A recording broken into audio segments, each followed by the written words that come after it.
General Muzammil, Michael Rogers, خواتین و حضرات، میں سب سے پہلے تو Michael Rogers thank you for that excellent presentation. وہ جو پریزنٹیشن انہوں نے دی، اس سے مجھے پھر سے افسوس ہوا کہ چائنا 5000 بڑے ڈیمز بنا چکا ہے اور ہم نے 1960s کے بعد صرف 1960s میں جو 2 ڈیم بنائے تھے، ہمارے پاس وہی ڈیم رہ گئے.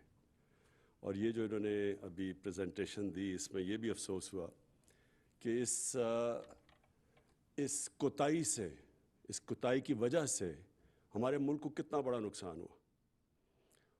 اور نقصان آج کل جو بجلی کی قیمت ہے، اور جب دنیا میں امپورٹڈ فیول کے اوپر آپ بجلی بناتے ہیں تو جب دنیا میں قیمت بڑھتی ہے، پاکستان میں بھی بجلی کی قیمت بڑھ جاتی ہے، بوجھ پڑ جاتا ہے عوام کے اوپر. اور یہ اگر ہم پانی کے اوپر بجلی بنا لیتے، جو اتنا زیادہ ہائیڈرو الیکٹریسٹی کا پوٹینشیل ہے پاکستان میں، آج ہمیں یہ مہنگائی کا سامنا نہ کرنا پڑتا، کیونکہ جب بجلی مہنگی ہوتی ہے سب چیزیں مہنگی ہو جاتی ہیں. جس طرح جب تیل مہنگا ہوتا ہے تو اس سے بھی ٹرانسپورٹ ساری چیزیں مہنگی ہوتی ہیں، لیکن بجلی پاکستان میں تیل مہنگا ہونے سے بجلی بھی مہنگی ہو جاتی ہے، کیونکہ آدھی بجلی تیل سے بنتی ہے. تو یہ بدقسمتی سے لانگ ٹرم پلاننگ نہ ہونے کی وجہ سے آج ہم ان مسئلے مسائل میں پڑے ہوئے ہیں.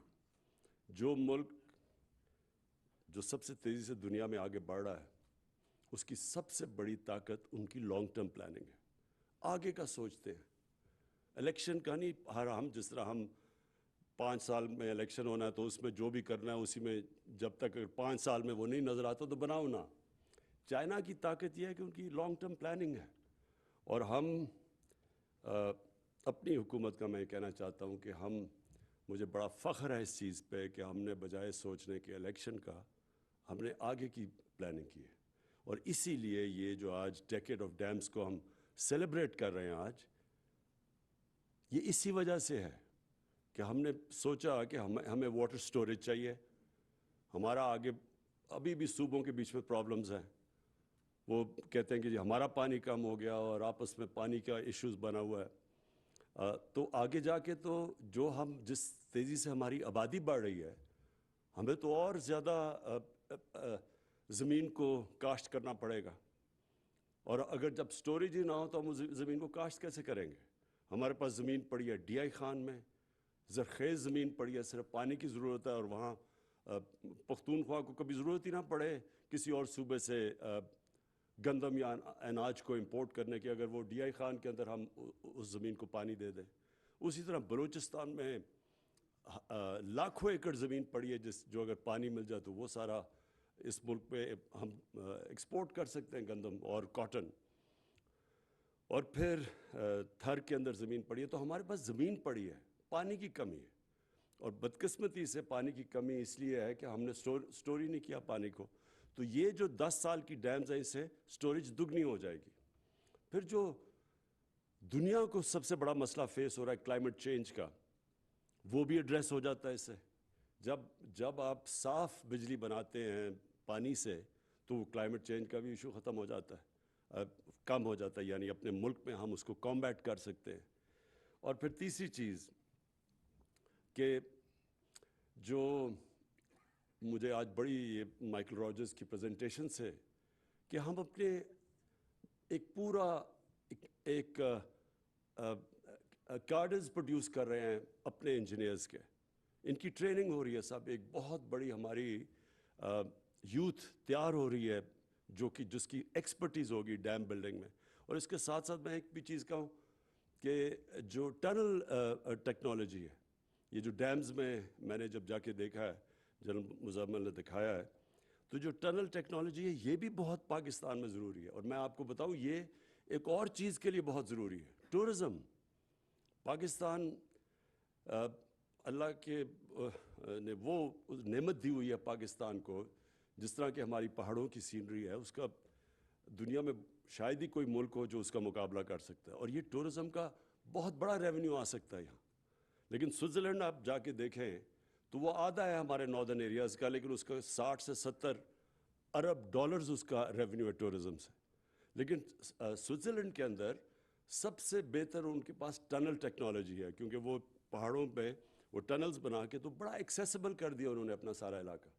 تو اس کا جو اگلا ہمیں فائدہ ہوگا ڈیمز کی، یہ جو اب جس تیزی سے اب ٹنل ٹیکنالوجی پاکستان سیکھ رہا ہے، تو اس سے انشاءاللہ یہ آگے بھی اس کے بہت بڑے ہمارے فائدے ہوں گے.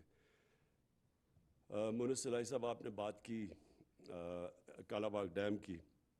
اس پہ کوئی شک نہیں کہ پاکستان کو سٹوریج کی ضرورت ہے، اور اس پہ کوئی شک یہ بھی نہیں کہ وہ بہت اچھی سائٹ پہ ہے. کالا باغ ڈیم ہے تو میرے حلقے میں میاں والی میں، لیکن صرف ہمیں ایک ایشو ہے. ہمارے سندھ کے ہمارے بھائی ہیں، ان کو ہمیں جب تک ہم ان کو کنونس نہیں کریں گے، جو پاکستان کے خلاف قوتیں وہاں کام کر رہی ہیں وہ ان کو استعمال کریں گی کہ جی ان کا پانی چوری ہوگا.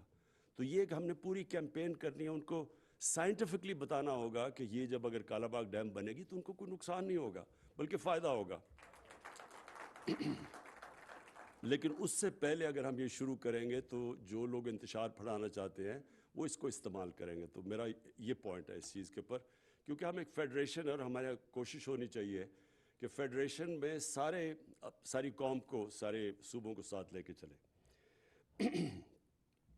میں آخر میں مونس، آپ نے بڑی اچھی بات کی. آپ نے کہا کہ تحریک انصاف کو گھبرانا نہیں چاہیے میٹنگ سے. دیکھیں، تحریک انصاف کی تو میں نے ایسی ٹریننگ کروائی ہوئی ہے 25 سال میں. انہوں نے ایسے ایسے مشکل وقت دیکھیں گے تو وہ تو بیٹل ہارڈنڈ ہو چکے ہیں. لیکن جو گھبرائے ہوئے ہیں نا، ان کو اب چودھری صاحب کی صحت کا خیال آ گیا. چودھری صاحب، میں سمجھتا ہوں پاکستان کے وہ پولیٹیشین، شاید ہی کسی کے پاس وہ سکلز ہو پولیٹکس کے جو چودھری شجاعت کے پاس ہے. اور لیکن ان کو یاد آ جانا ہے ایک دم کہ ان کی صحت کے اوپر، یہ وہ لوگ ہیں جو وہ گھبرائے ہوئے ہیں. جو گھبرائے ہوئے ہیں وہ آج کل 20 سال پرانی اپنے جو ورکرز کی، اپنے جو M Ps M N As کی فوتگیاں ادھر بھی جا رہے ہیں آج کل، ان کو یاد آ گئی ہیں. تو اس لیے وہ گھبرائے ہوئے ہیں. ہمارا اس وقت آپ کے اوپر، آپ کی فیملی کے اوپر پورا اعتماد ہے. جناب جنرل مزمل، میں آپ کی ایک چیز کی خاص طور پہ تعریف کرتا ہوں. آپ کے اندر جو پیشن ہے، جس جنون سے آپ یہ پروجیکٹس کے پیچھے لگے ہوئے ہیں، میں نے کبھی بھی کسی کو اس طرح ایک ملک کا سوچ کے، ایک جہاد سمجھ کے کام کرتے نہیں دیکھا. تو میں آج خاص طور پہ آپ کو خراج تحسین پیش کرتا ہوں.